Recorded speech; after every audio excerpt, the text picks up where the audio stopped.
Okay, here's a couple of tips on keeping your oil pressure up during and after break-in. Some of these apply to a normal engine, but this is AMC stuff. First of all, as soon as you break in the cam, take the filter off. I just use a plain Jane filter. This filter will be off. It's just keeping the seal now. We have a quality filter to go on here. So I'm sure if I cut that open, it'll be nasty looking. In here is the pressure relief valve with the spring and the jam nut. Here's the plunger. Okay, the thing in the middle is a magnet. Okay, because this housing is aluminum, and obviously this is steel. Now I know when I put this in, I put a 320 crosshatch on it, which I don't quite really see anymore, just barely right there. So this thing has definitely been woo, okay, and you can see a couple of spots on it. Okay, we are going to put a 320 crosshatch back on there when we put this back in. Okay, we'll get back to that in a minute. This sits in the back, and there's the spring down there on the piece of paper. Okay, and if you look in there, mixed in that nasty oil, you could see shit. However you want to word it. Okay, not that bad, but enough. Because you got to understand, when things are breaking in, they're breaking in. When the distributor gear's breaking in, the timing chain's breaking in, shit sliding up and down the cylinder walls. Okay, you're putting all the stuff back out into the oil when the cam's breaking in. Okay, and it's minute, but it adds up, and it lays in places. Okay, and one of the places it lays is right here because the pump blows it off. Okay, then it starts to bind the valve, and that's when the pressure increases and this opens to compensate. Right, and then when it goes back to idle, it sticks. It doesn't go all the way in, and you have no oil pressure at an idle. Okay, every AMC motor I've ever done, I've taken this cover off once, sometimes twice, depending on how the oil looks in the pan. Now this time we got the pan back off, so now we will be starting fresh again. So anything that has settled to that bottom of the pan is gone now, because we're starting with a new pan. So I'll probably not take this apart a second time, but I am going to open this up. Those new gears, chewed the housing a little. It chewed this base a little. It had to. It had to chew the upper part just a little bit. When the gears are cut sharp, you know what I mean? You put them in an older housing. It is what it is. They try and spread this way, the gears. Because as the gears come around and the teeth meet, okay, as the gears come around the outside, it pushes the oil.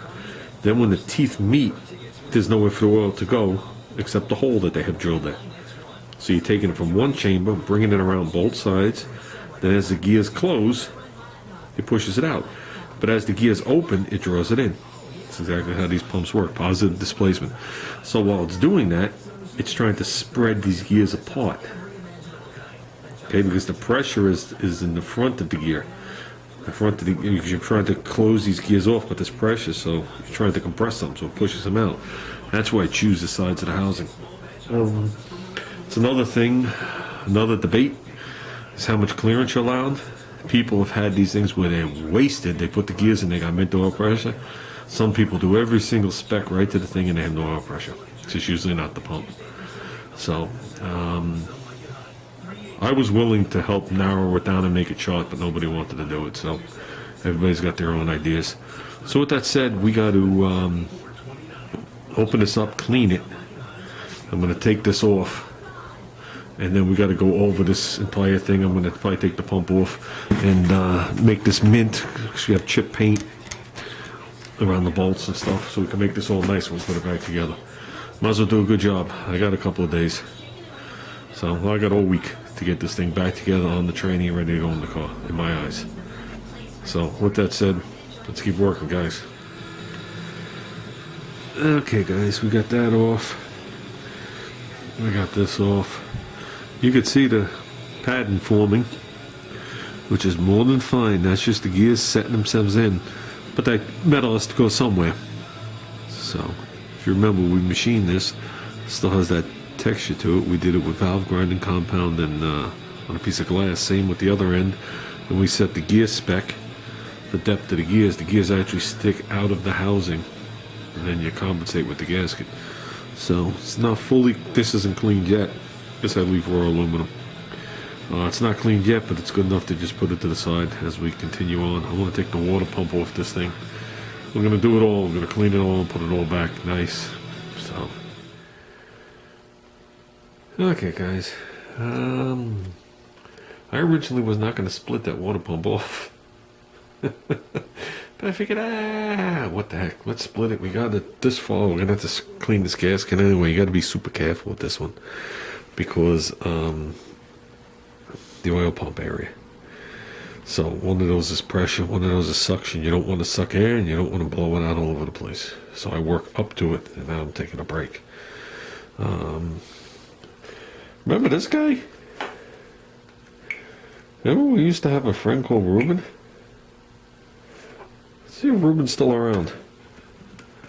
If he is, we'll hang up. Let's see.